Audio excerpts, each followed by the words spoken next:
there is a start to it. So tonight we're pleased to welcome a new student to our school, and that is Brother Eddie Koskinen. His assignment is from Job chapter 25, verse 1. So please open your Bibles there, and he'll read to chapter 26, verse 14.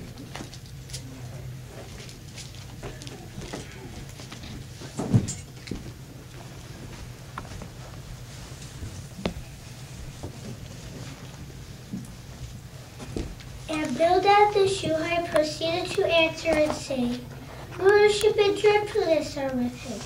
He is making peace on his heights. Is there any number to his troops? And upon whom does his light not rise? So how can mortal man be in the right before God? Or how can one born of a woman be clean? Look, there is he with the moon, and it is not bright, and the stars themselves have not proved clean in his eyes. How much less a mortal man who is a maggot, and a son of man who is a worm? And Job proceeded to answer and say, Oh, how much help you have been to one without power! Oh, how you have saved an arm that is without strength! Oh, how much you have advised one that is without wisdom! And you have made practical wisdom itself known to the multitude. To whom have you told birds, and whose breath has come forth from you? Those impotent in death keep trembling beneath the waters, and those residing in them. Sheol is naked in front of him, and the place of destruction has no covering.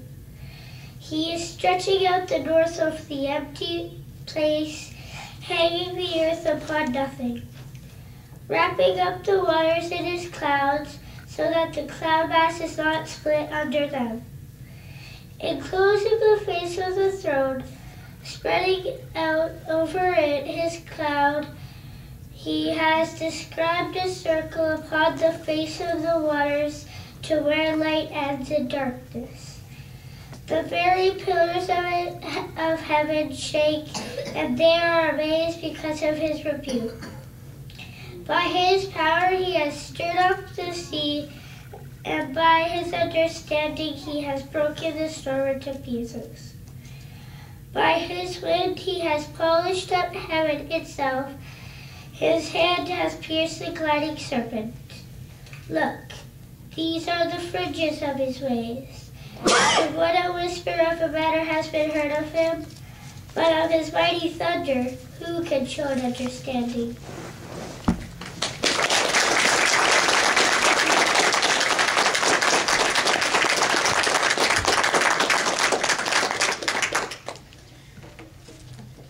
Well, thank you very much, Eddie. That was very, very well done.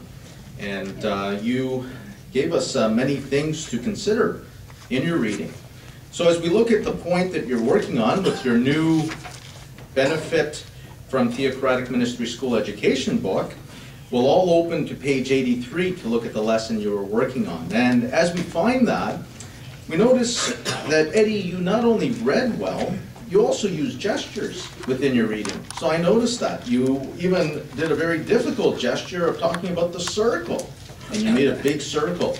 And as you do that, it adds emphasis to your reading. So that was very nice. You actually used 3 different gestures throughout your discussion. So as we look on page 83, it's accurate reading.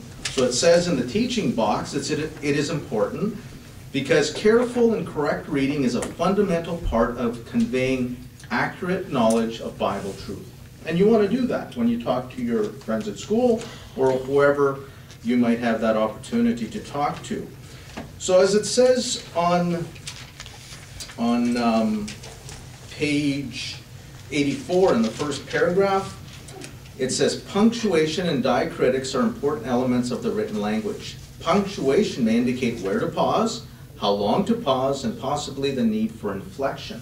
And you did that very nicely. You paused where you should, and even the gestures helped you with that inflection because it added the emphasis that you needed to.